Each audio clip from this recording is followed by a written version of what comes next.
Very serious stuff to talk about today. Good afternoon. I'm sorry I'm a few minutes late.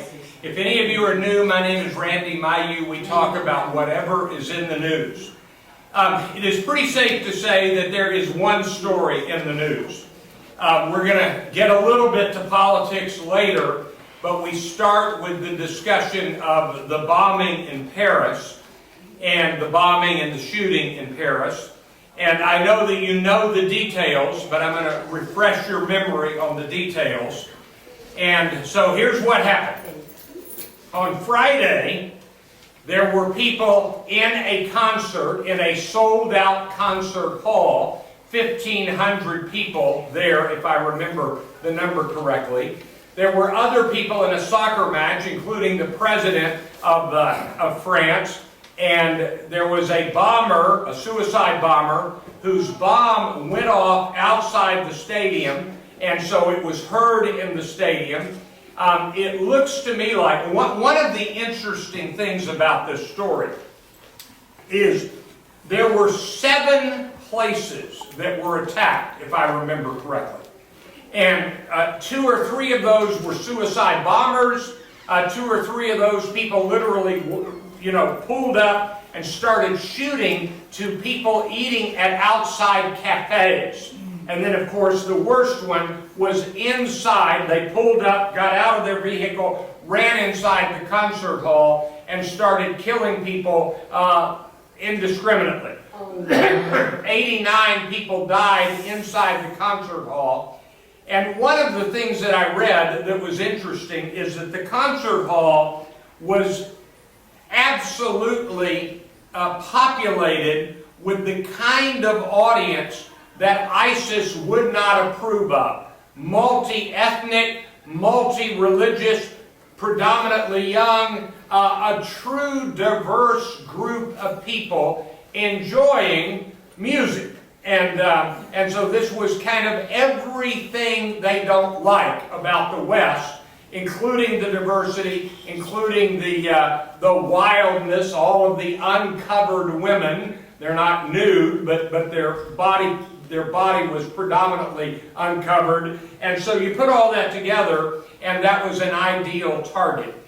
So one of the things that I read is the suicide bombers didn't succeed to the level they had hoped to. It didn't go off at the right place in the right way. We apparently, a security guard saw one of the persons coming into the soccer stadium wearing, I don't know how the security guard discovered that he was wearing a bomb, and he stopped him. The guy apparently tried to run away, and he detonated the bomb outside the stadium. That's probably the one we heard in the news clip. So one of the things that I read was that it shows you how incredibly lucky, and that is the word to use, how incredibly lucky the 9/11 attackers were. Thank you for helping. Thank you. On 9/11, they hijacked 4 airplanes, and 3 of them hit their target. And if they had had the same level of success Friday night in Paris, there would have been not the 3,000 dead, but many more dead. So this was a plus, a bit of a lucky break, and it shows how big a bad luck break we had on 9/11. By the way, on 9/11, there's really not any indication that the bombers, the hijackers and the attackers really expected to bring down the Twin Towers. They thought they would do massive damage, but they really didn't think that they were going to bring them down. That was the 3,000 dead, and it was just, again, this article I read said a lot of lucky breaks for that. All right, so that happened on Friday. A young man who lived 4 hours away, a musician, saw it on the news, got in his vehicle. He's a professional musician, and he apparently has a way to carry his piano. It was already loaded, and he drove 4 hours and stopped in front of the concert hall and I guess his piano's on a trailer or something, and he sat at his piano and started playing the song by John Lennon called Imagine, which is wonderful lyrics about imagine a world of peace where there is no killing and no more war. And crowds just gathered around him and grieved together. What a wonderful gesture. He drove 4 hours for that. And he said, it's what I could do. And then he knew intuitively that it's what people would need. I would love for all of us to just have time to talk about what happened in your church on Sunday. My preacher at First Methodist in downtown Dallas addressed the Paris bombings and did a good job. But the highlight for me was I don't know how to describe it, a pitch-perfect choice of a song from the choir where the words were perfect and the tone of the music was perfect, and it was cathartic for me. That was the highlight for me, was a particular song by the choir at church on Sunday. And by the way, I spent 20 years in the Church of Christ where there were no choirs. So I'm glad to be at the Methodist Church, and this choir was wonderful. Now, all sorts of things to talk about. The first thing to talk about is the name of the group, and it is not yet confirmed, but, you know, one of these 99.9% sure.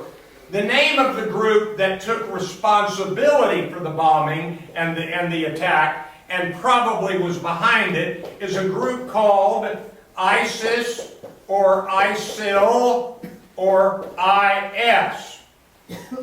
Now, this is a worse stepchild of Al-Qaeda. And Al-Qaeda is ghastly. And so when you realize that this is worse than Al-Qaeda, and Al-Qaeda was behind the 9/11 attacks, then you've got trouble that's really significant.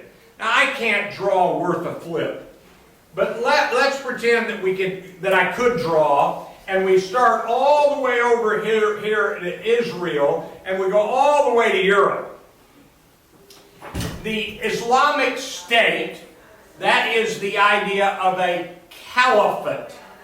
A caliphate is a religiously led and a religious bound group, all following Allah through Allah's appointed leader, the caliph.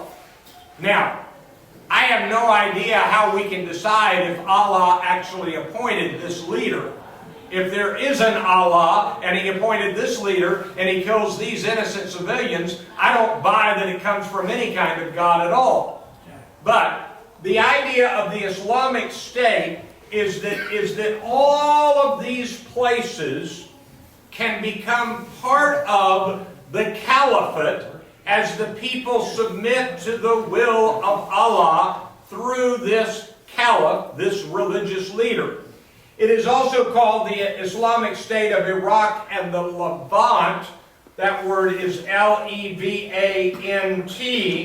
and it's sort of a larger area. It's been called that for a long time. That goes from Jordan going this direction, and it includes parts of Iraq and Syria, etc. We first started calling this group the Islamic State of Iraq and Syria because that's where they seem to be operating. There is now a new word, and I'm going to tell you that I don't know quite what it means, and I don't know how to pronounce it. But it's D-A-E-S-H. It is a derogatory term, and it is what the enemies of ISIL or IS or ISIS, it's what the enemies of this group calls them in that part of the world. Now, the reason that's interesting is that President Obama uses the phrase ISIL. I heard him do it today. And John Kerry has started using the word, whatever this is. Maybe it's Daesh. I don't know how to say it. And so you've got this group. Now,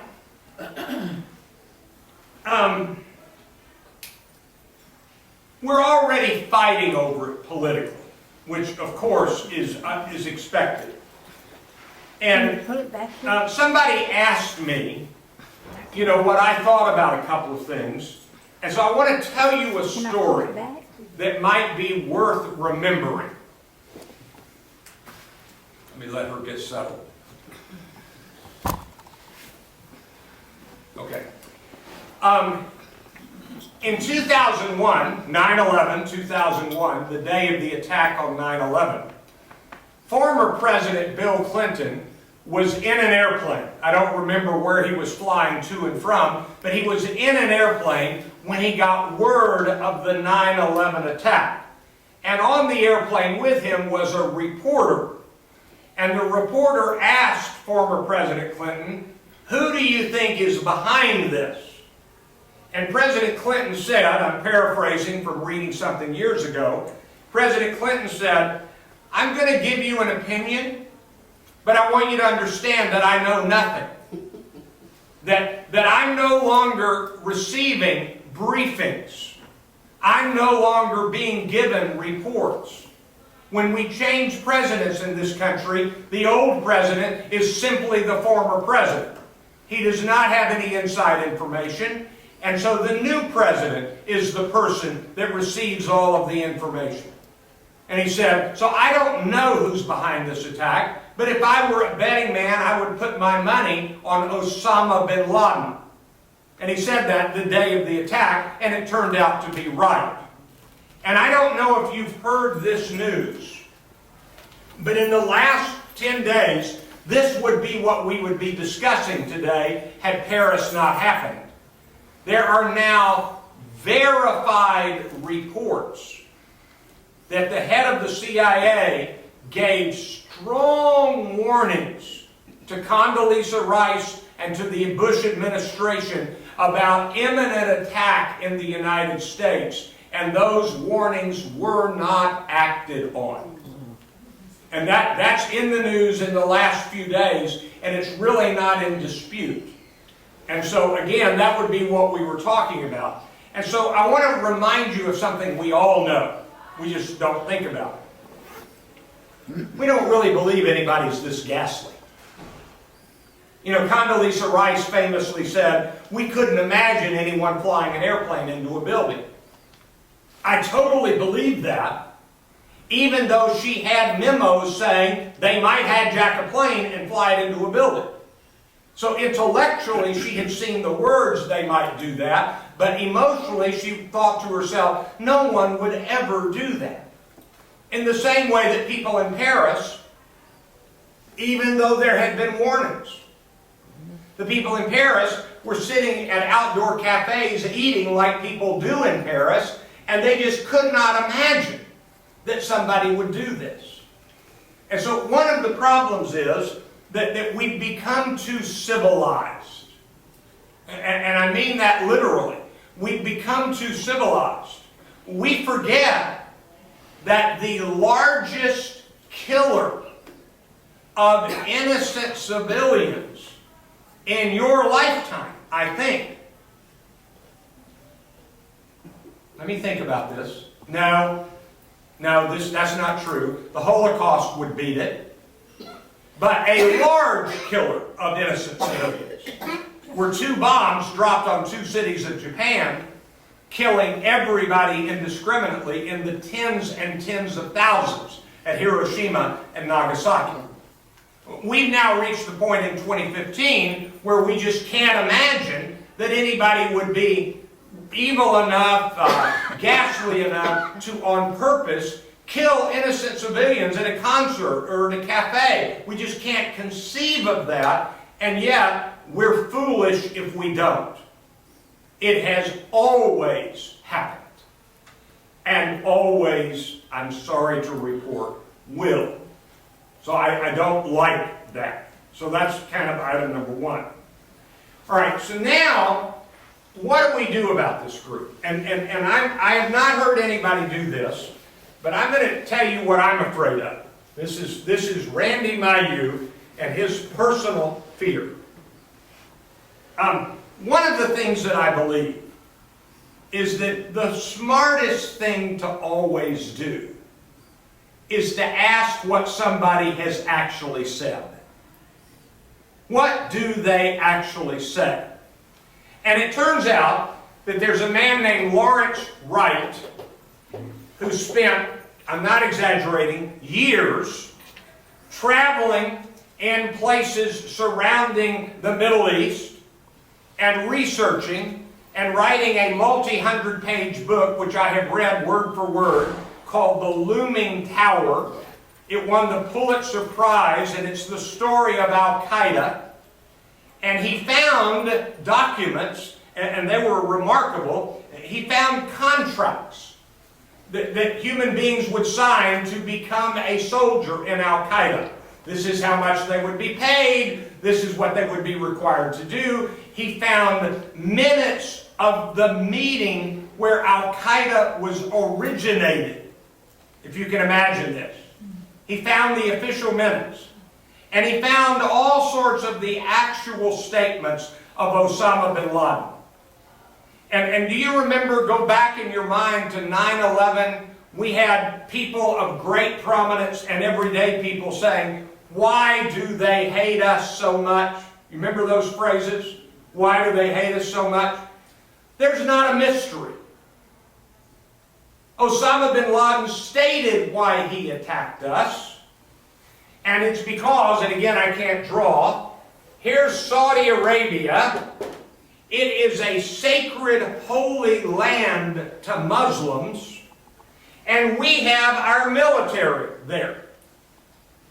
And the Muslims, like other religious groups, believe that when some non-Muslim military lands on their sacred land, that is an affront to them and an affront to their God. And in essence, Osama bin Laden said, we had to attack the West because they dishonored our God, Allah, by putting their military on our sacred land. We may not be able to relate to that, so I'll use two other illustrations. Can you imagine what would happen to Catholics all over the world if a Muslim army killed and removed the people from the Vatican who were Catholic and leveled the buildings and made it a Muslim fort? I think you can see why, yeah, that would be too much.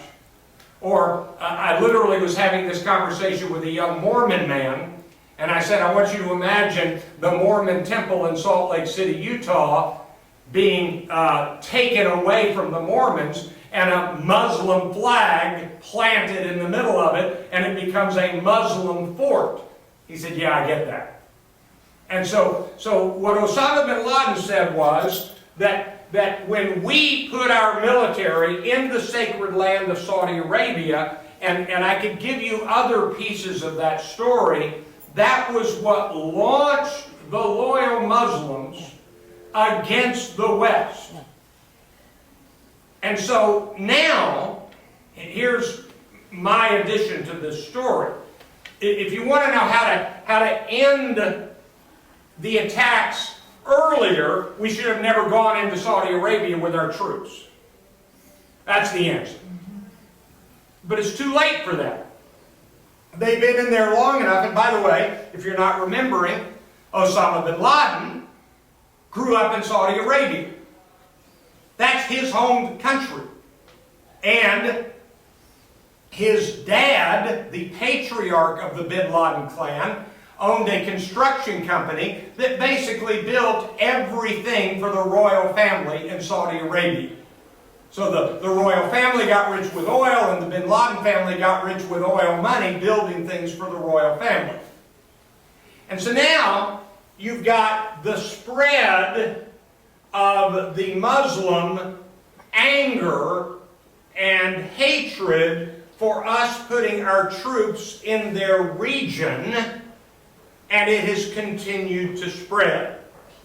Now, one of the problems we have is that we always want to say, we want to start with the most recent attack. How how dare they attack Paris? How dare they attack New York?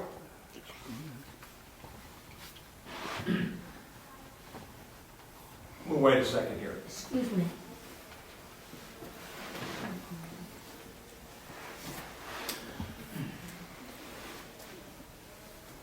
How dare they attack Paris?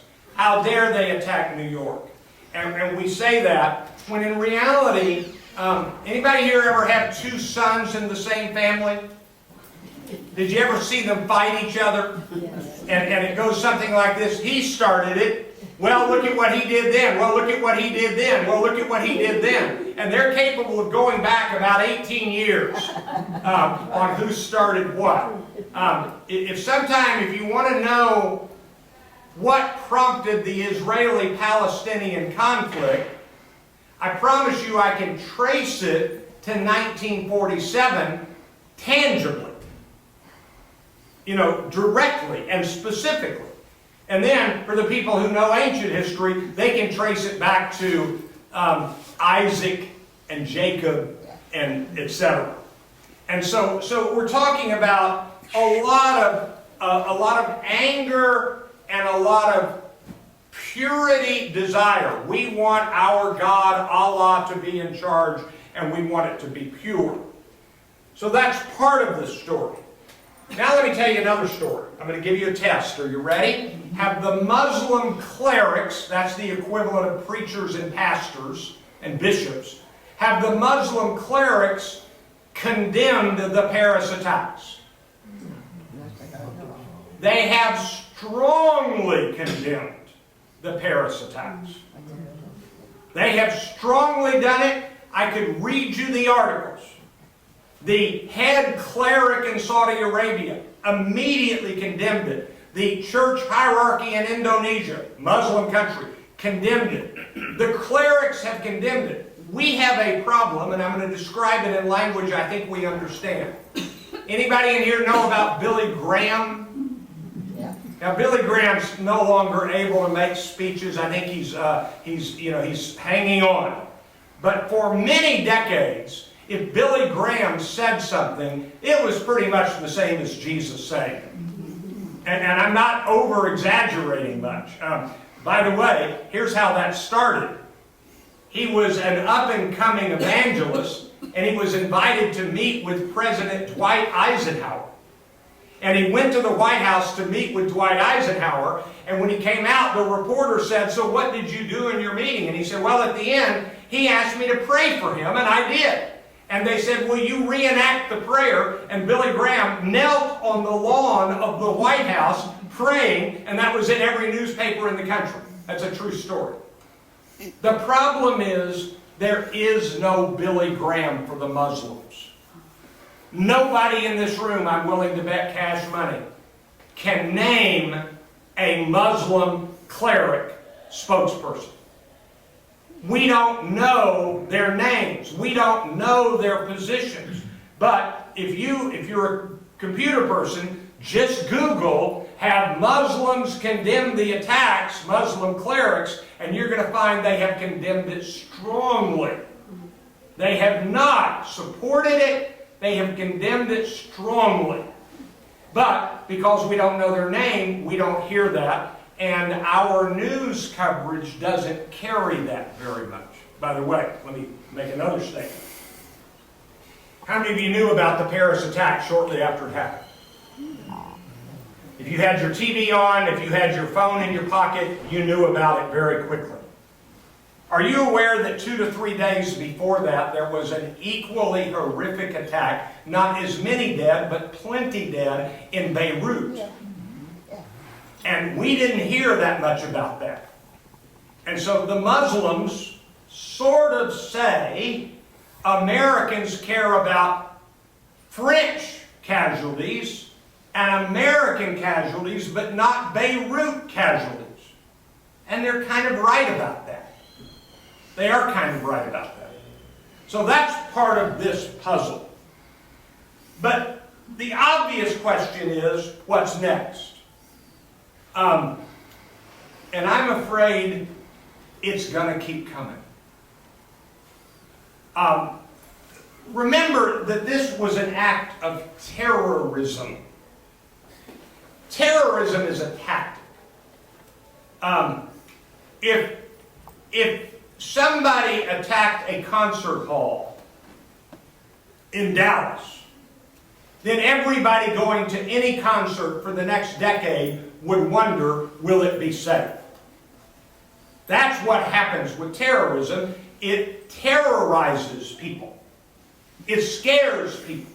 It's not the technique of an army fighting another army. It's a technique of an undercard of a small group of insurgents, of people wanting to overthrow things, and they don't have tanks and airplanes and ships.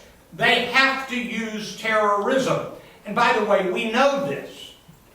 When we had the American Revolutionary War, the British complained about the revolutionaries who didn't, quote, fight like gentlemen, end quote. That's a true story.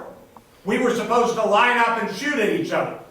And there was a guy out of South Carolina called Francis Marion, called the Swamp Fox, that would swoop in from the swamps, attack some British, and then disappear again. And the British thought that was wasn't right. You don't fight that way. Well, I'll tell you who fights that way. People who don't have a big enough army to beat them army to army. They come up with other techniques. But what's really bothersome about this is that ISIS or ISIL or whatever you want to call them really do believe that every single non-faithful Muslim is a legitimate target in whatever arena. So at a concert, at a cafe, in an office building, anywhere, anytime, that person and those people are fair game. Now, that's kind of my overview of what happened. Does anybody have any questions about that? And I'll go to the next part of this story. Weird question. How many of you found yourself really bothered by this? I did. My wife and I were going to go see the next James Bond movie Saturday. I just told her I didn't think I'm up. I said I'm not up to it. I just don't want to see a movie with killings and explosions after this. So I haven't seen the new James Bond movie, and if you had told me I would wait this long to see it, I would have told you you're crazy. I'm a James Bond fan. We need James Bond to fix this thing. So anyway, all right. Now, it gets more problematic. You've got ISIS or ISIL or the Islamic State. Here they are. What are we going to do? It so happens we're in the middle of a presidential election season. And so on the Republican side, we've already got a man named William Kristol, who was very much a cheerleader for the Iraq War. He is the publisher of the Weekly Standard, and he is on many talk shows. He's a regular guest on Fox News Sunday. William Kristol is a conservative and what they call a neocon, a new conservative, and he's a hawk. He says, let's put 50,000 troops into the area where ISIS is functioning in Syria, and let's send them to wipe them out. So 50,000 ground troops. You've got most of the Republican candidates calling for stronger military action. I seldom cuss in this room, but I'm going to give you a direct quote from the man leading the polls in the Republican race. If you are offended, I'm quoting Donald Trump. And he said, quote, "We need to bomb the shit out of ISIS," end quote. So, That's kind of the Republican view. Launch greater attacks, go attack them, etc. On the Democratic side, I'm sort of wanting to ignore, you can complain about it later, Bernie Sanders and Martin O'Malley. I want to talk about Hillary Clinton. And I want to talk about word choice. The Republicans not only are calling this radical Islam, that's the phrase they're using. They're angry that Hillary Clinton isn't using that phrase. And they are saying we are at war with the radical Islam. So Saturday night in the Democratic debate, Hillary Clinton was asked the question, do you believe it's right to say that we're at war against radical Islam? And she quoted a former president. Not her husband, not Jimmy Carter, but George W. Bush. She quoted him directly. She said, as President Bush said, we are not at war against Islam. And it is not a wise thing to do to say we are at war against radical Islam, because in reality, we are going to have to count on the cooperation of Muslims in this fight. And she also said, and by the way, this group, ISIS, is killing plenty of Muslims. This is a Sunni Shia Wahhabi fight.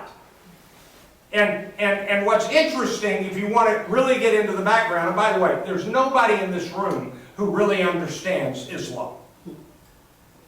I got to tell you, I don't even understand Baptists. I sure can't understand Islam. And I mean that, you know, with a slight smile, but I'm not kidding. I'm not kidding. I've been going to a Methodist church now for close to a decade. And I don't understand Methodists. The only group I understand is the Church of Christ, which is the group that I left in 1991. And if you're not in the Church of Christ, trust me, you don't understand the Church of Christ. So anyway, we don't understand Islam. But I will tell you that Sunni Muslims and Shia Muslims have been fighting with each other and killing each other for 1,300 years. They have periods where they don't kill as many, and usually it's when somebody like Saddam Hussein is a severe dictator keeping them under wraps. And then on top of that, you've got kind of, all right, so let me do my best. You've got General Baptists, they're liberal. You've got Southern Baptists, they're conservative, but they're not conservative enough. You've got Primitive Baptists, who are convinced that Southern Baptists are too liberal and General Baptists may as well just be atheists. So within the Sunni world of Islam, there is a group called Wahhabi. It gets really confusing here. Wahhab, a man named Wahhab, who actually launched the equivalent of a Muslim restoration movement. We want to restore Islam to what it was intended. He lived in the 1800s. And out of that came the movement known as Wahhabi Muslims, and this is where it gets interesting. Wahhabi Muslims are the dominant group in Saudi Arabia, and so therefore some Saudi Arabians are in support of ISIS because they are taking Wahhabi Islam to its full extreme, but the government of Saudi Arabia, enjoying making money from oil off of us. I'm not sure that's their motivation, but it's a possibility of their motivation. The government of Saudi Arabia condemns ISIS and the Muslim clerics in Saudi Arabia condemn ISIS, but they're Wahhab. So it's very confusing, very confusing.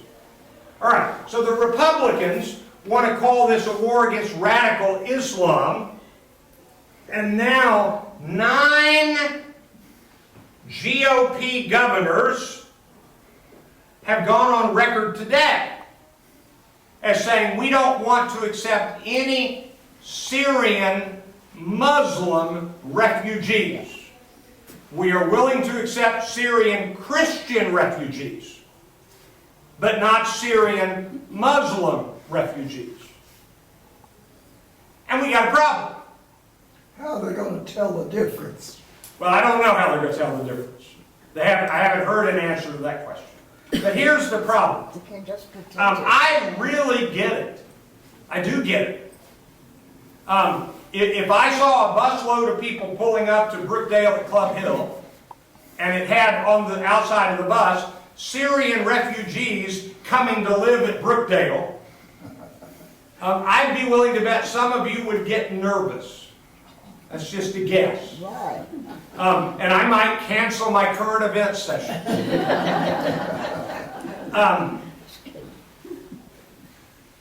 And so I understand the reluctance. I do understand the reluctance to accept refugees when it looks like, by the way, the passport they found, they're now beginning to believe that wasn't that guy. The Syrian passport, the suicide bomber, they're beginning to think it was planted.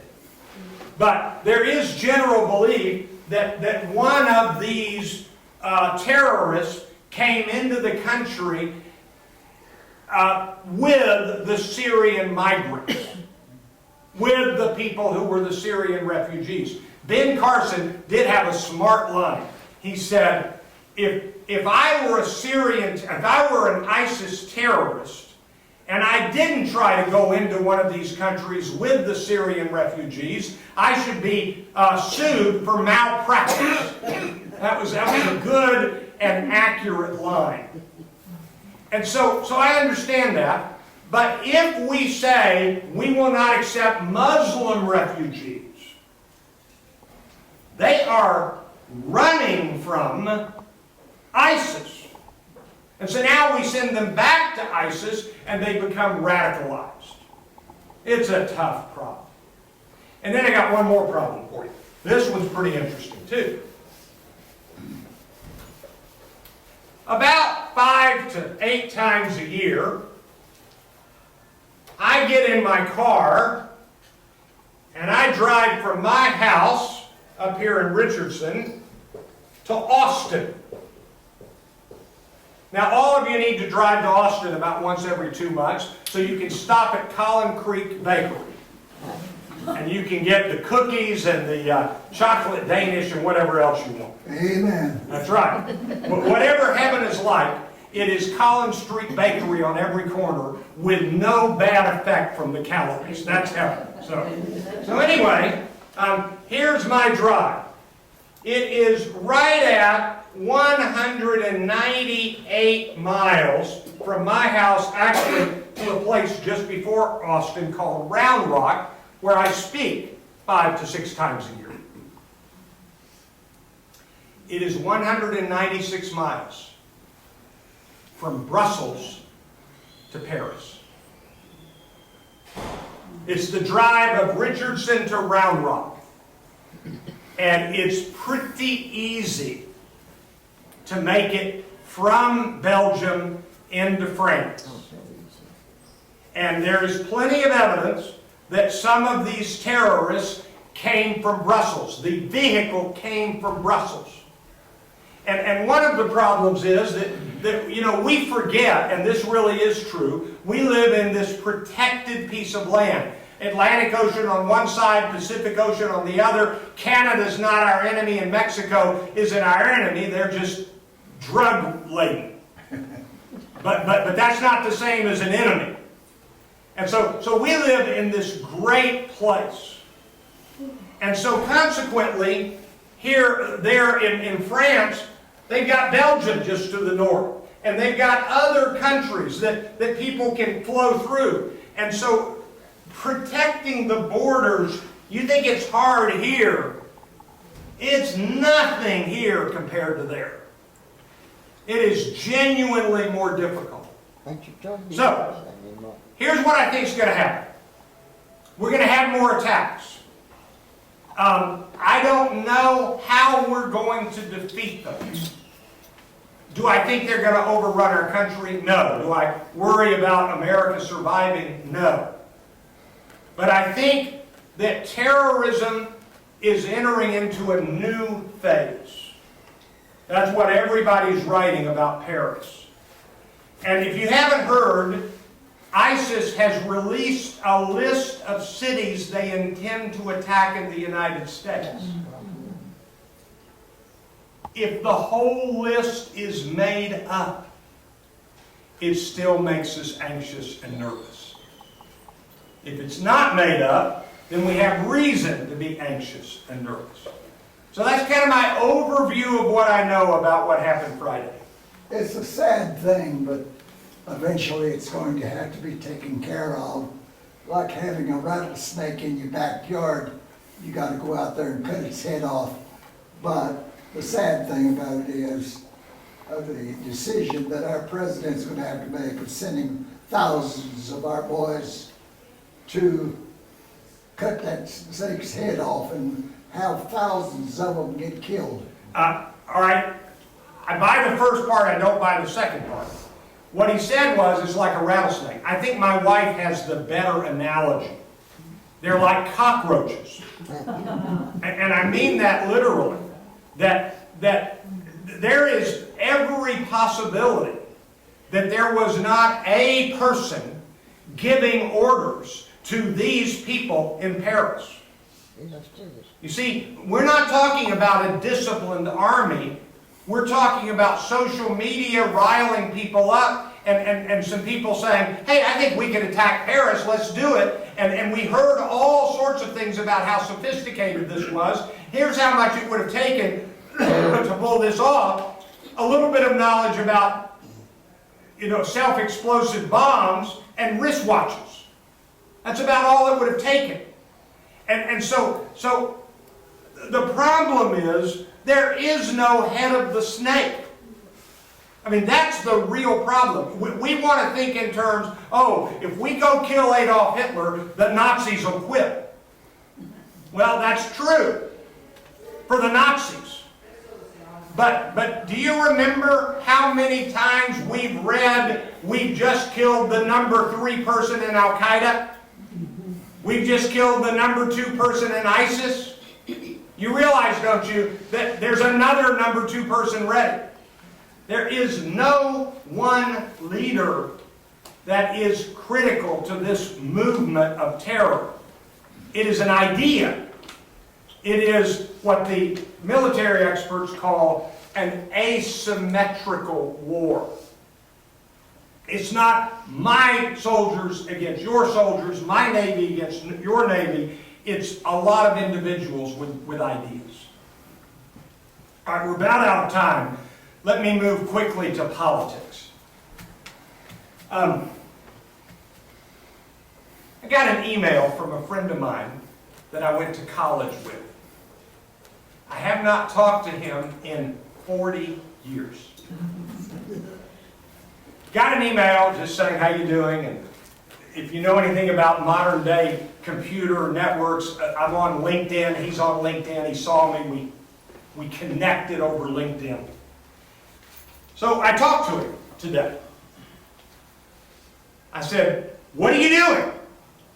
And if any of you ever gotten a letter asking for money for a political candidate, he's the guy who sends them. He's got a company in Washington, D.C., and politicians hire him to send out letters. And he was upfront about it. He said, I send out letters for the far-right Republican candidates. And I said, well, I'll still talk to you. And we talked about our politics, and it's vastly different. And so I asked him today, I said, so when the dust settles, who will be the Republican nominee? Now, he doesn't know any more than I do, but he knows these people. Here's what he thinks. And it turns out, this is where I've been leaning.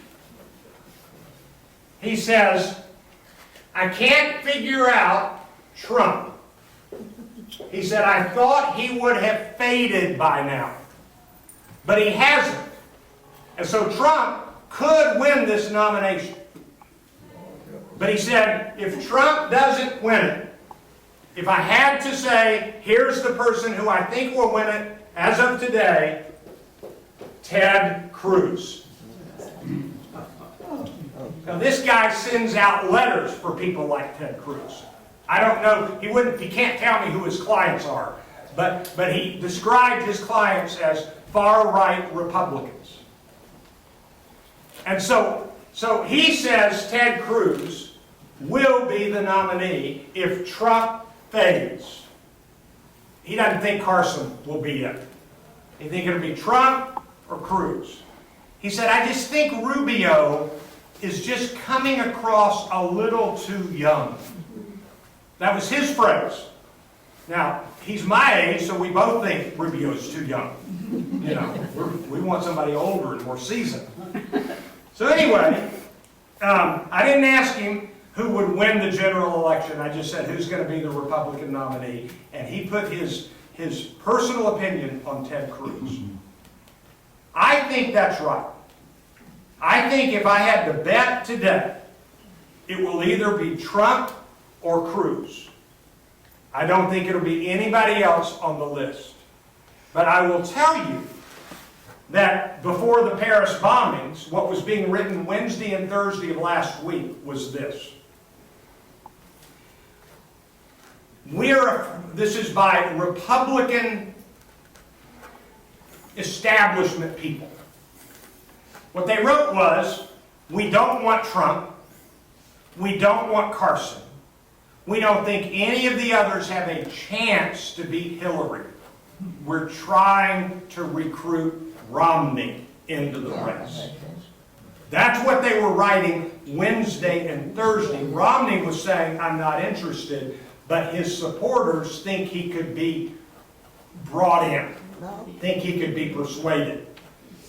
Here's what I think.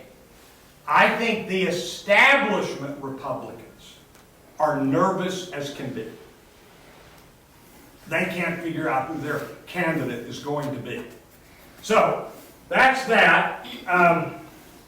Now, right now, you have a stark difference in how to handle ISIS between the Republican candidates and Hillary Clinton.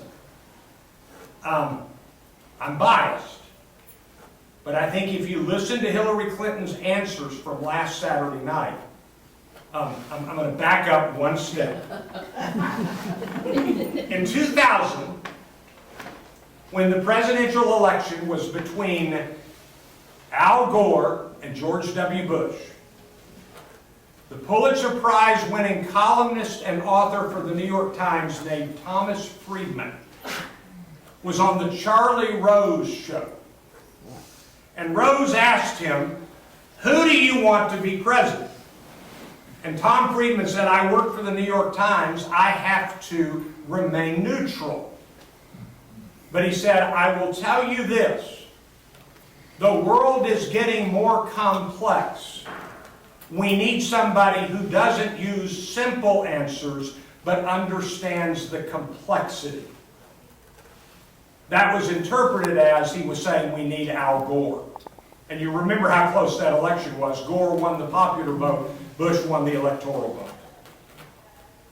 I think that we want simplistic answers. I think that William Crystal says, let's bomb ISIS. Let's send in 50,000 troops. That's the approach George W. Bush took. Whether you like it or not, Bush spent a decade of boots on the ground, and ISIS got worse. That's the reality. One of the Republican candidates, by the way, just said in the last 24 hours that Barack Obama created ISIS. Well, that was a pretty good trick, because ISIS formed in 1999. And they began as part of Al-Qaeda, and then they pulled off throughout the 2000s. That's current events for today. I end with this. All of that is incredibly important news, but my goodness, what are we going to do about the Cowboys? I'll see you next time. Bye-bye.